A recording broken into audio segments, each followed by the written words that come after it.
Lorenzo, ¿cómo ves todo este proceso de la iniciativa presidencial de reforma eléctrica desde la mexicanización de la industria con Adolfo López Mateos como presidente de la República, Antonio Ortiz Mena como secretario de Hacienda, hasta ahora? Pues ha sido un trayecto muy accidentado, lleno de privilegios para industrias, un manejo discrecional de la riqueza eléctrica mexicana para favorecer ciertos proyectos hasta llegar a la etapa peñista de reformas que significaron, desde mi punto de vista, repartir esta riqueza al mejor postor, siempre con ánimos redituables para este grupo, esta camarilla peñista. Pero hoy pareciera que está entrampada, pareciera que se ha producido un cierre de filas pues inusitado entre los opositores, particularmente con el PRI, que había sido visto siempre como el camaleonismo que podría optar por negociar con Morena, pero ahora parece que está en pie de guerra. ¿Qué opinas sobre todo esto, Lorenzo? Mira, yo lo veo, pues es inevitable mi sesgo, yo lo veo con una visión histórica. ¿Cómo fue que se produjo la nacionalización de la industria eléctrica? Se produjo cuando las empresas herederas de las concesiones originales que se hicieron en el Porfiriato dejaron de interesarse por esa industria y recibieron con beneplácito la idea de que las iba a nacionalizar López Mateos y que les iba a pagar, y que ya se desentendieron de México y estaban muy contentas de salirse. Ahora es al revés. Ahora que se les pagó, ¿verdad, Lorenzo? se les pagó. Ahora la idea es que el 70% de la generación de electricidad en México está en manos de industrias industrias eléctricas privadas, una buena parte de ellas extranjeras, que no quieren irse y que encuentran aliados en la derecha mexicana. Esa derecha señala, es que son muy eficientes y ellos nos darán energía limpia, casi sin pecado concebida, sino venida del cielo, de los ángeles. En cambio, el gobierno tiene una historia negrísima de corrupción y de que sus energías, al menos parcialmente, están generadas de manera sucia en un mundo en que ya estamos listos para proteger a la naturaleza hasta con nuestra vida. Entonces, son dos situaciones muy distintas. La de López Mateos fue muy fácil comparado con esta, porque aquí hay muchos millones de dólares en juego y allá no. Ellos ya querían irse.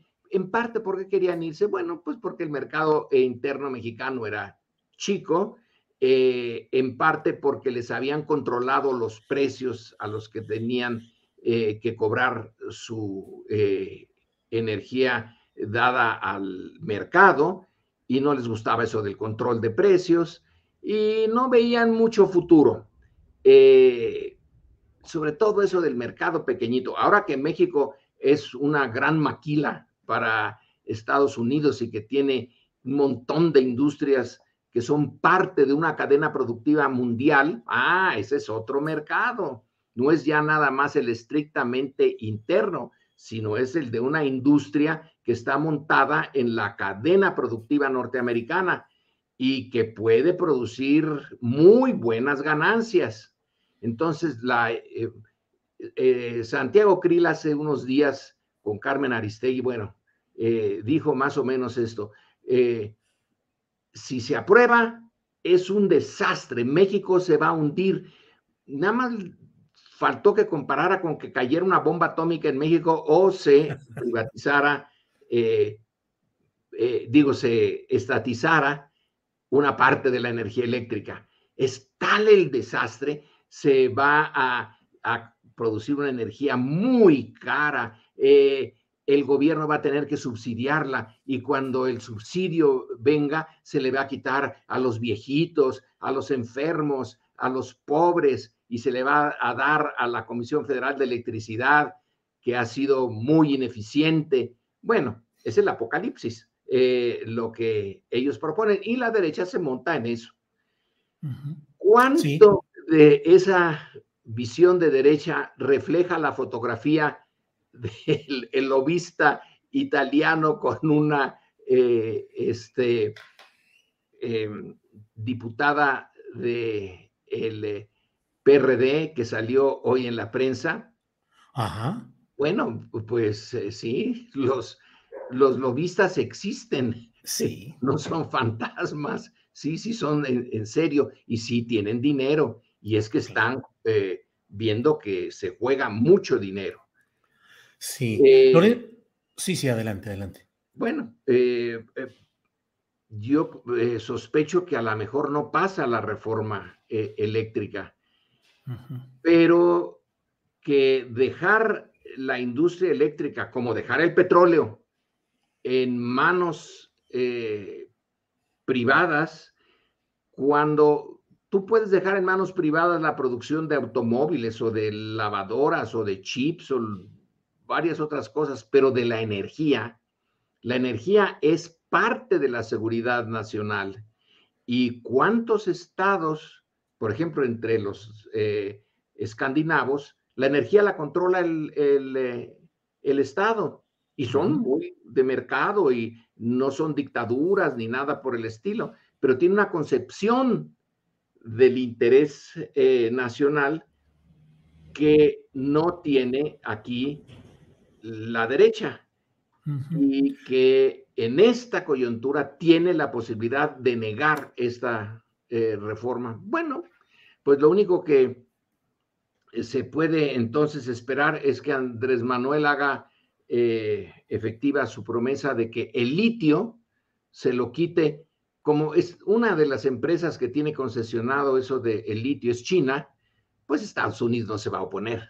Ujú. Yo creo que hasta nos ayudará a que se modifique el estatus de esta concesión allá en el norte.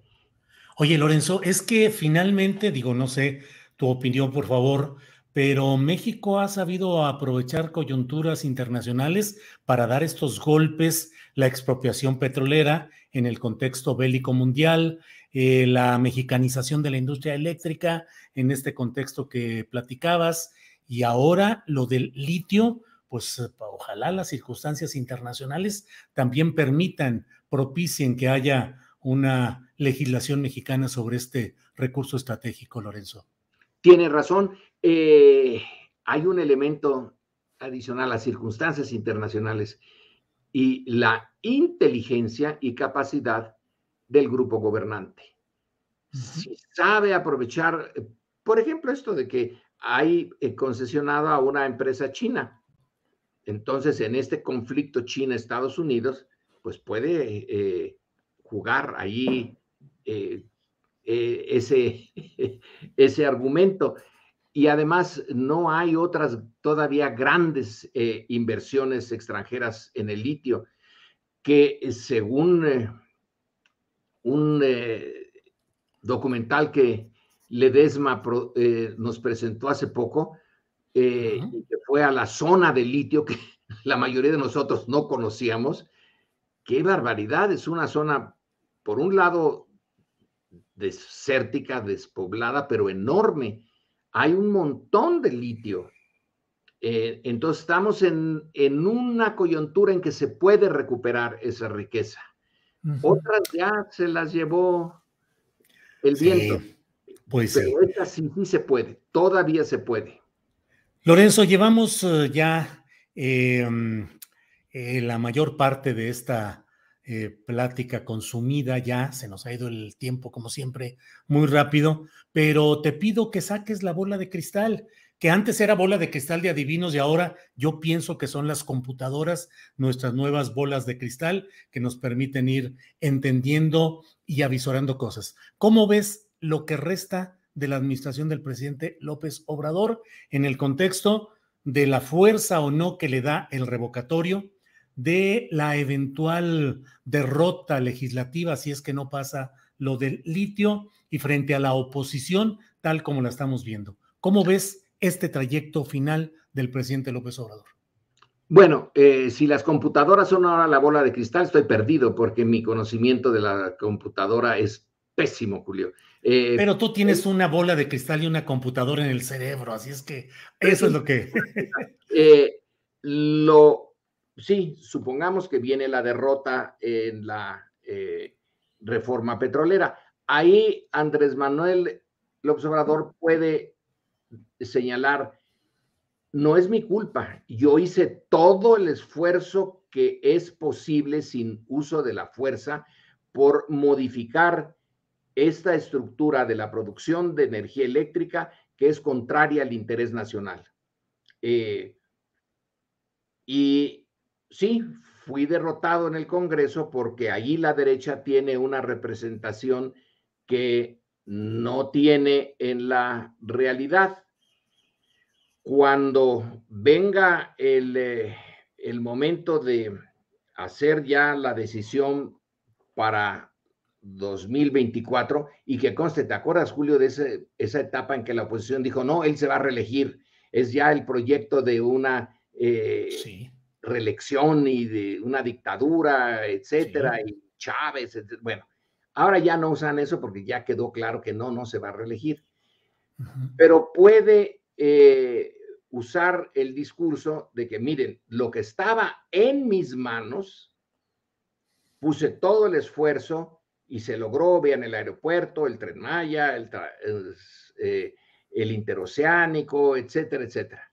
Pero aquí la fuerza de la derecha junto con la fuerza del capital extranjero impidieron darle forma a una industria eléctrica que quede bajo el control del máximo representante en la medida en que representa al grueso de los mexicanos, que sería el gobierno. El mercado no lo representa. El mercado es muy eficaz para muchas cosas, pero no para representar, sobre todo a los que no tienen dinero. Entonces, puede usar eso como parte de su discurso. Y sí tiene una base electoral interesante, se mostró esa capacidad en este ejercicio revocatorio, que la oposición no quiso meterse en él porque no la tiene. Entonces, no le quedó más que hacer de una carencia una virtud.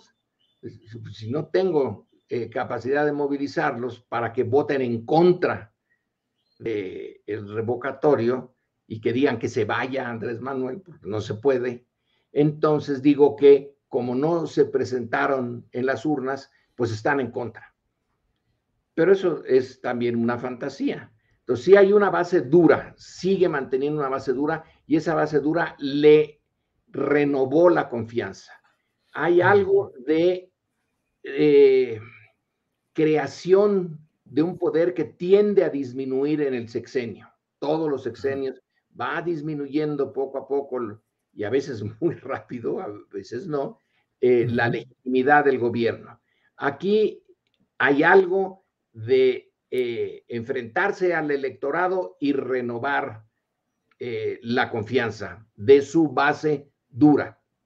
Sí. Entonces, Lorenzo, sí. capacidad para suponer que en el 24 quien siga el proyecto de Andrés Manuel o diga que va a seguir el proyecto de Andrés Manuel, tenga posibilidades de triunfo en las elecciones. No se le viene el mundo encima porque la reforma eléctrica no pase. Ya tiene la reforma petrolera, y ese recurso, el petróleo, sí, ya lo tiene el gobierno, y cuando venga la inauguración de la refinería va a quedar más claro.